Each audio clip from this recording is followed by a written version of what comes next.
spiritual awakening has a dark side that most people never talk about. Spirituality is all about becoming better connected to our own self or to everything that is. In fact, it is entirely magical and beautiful to experience magic and oneness around us, which spiritual connections usually bring. The question actually is how we can get to this point. How can we become even more spiritual, or what the ride towards the spiritual path looks like? Spiritual awakenings have dark sides, and sincerely, they can be messy too. The road which leads to uncovering our spiritual self can be pretty bumpy, and many roadblocks will also be there. Spirituality is not always beautiful and perfect. Spirituality will become beautiful once we realize that our journey would be what we make it. Or once we accept ourselves, and other people, and our experiences for what or who those people and experiences are. Becoming a more spiritual person means that we need to have the ability to look at ourselves, others, and also situations with a tiny to no prejudice. In fact, spirituality will teach us not to hate those that hurt us but love them the most.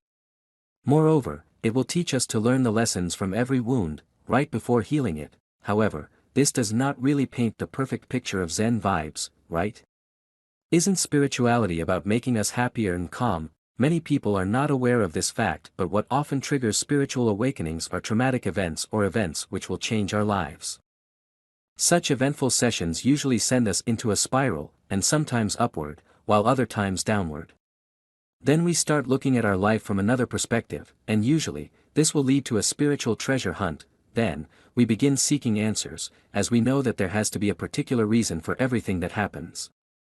Some new sensations can also show up, and they can be feelings, seeing, and hearing more.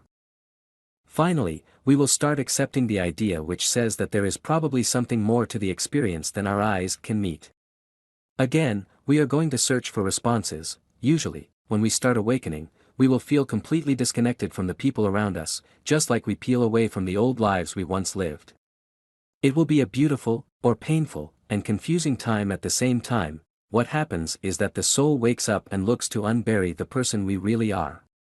However, how may we unbury the unique selves without also unburying every aspect of ourselves which we don't like? How can aspects be healed without acknowledging our wounds first? To wake up means to look at every single thing which inside us and around us. We have to look at ourselves. Our lives, and those in our lives. We need to stare profoundly in every situation which appears in front of us. This is the beginning of the healing and the transformations. When uncovering the spiritual side, our spirit will take us on one journey, which is not meant to harm or hurt us, but rather than that help and heal us so that we could become whole once again. We need to remember that raising vibrations does not only mean living positive lives or having positive and happy thoughts. In fact, thinking and acting most of the time positively will take a lot of work. When we are still broken from the inside, we need to get back to our unique self to align our vibrations with those of truly spiritual experiences. And, in order to return our unique self, we need to heal every wound we don't want to see anymore.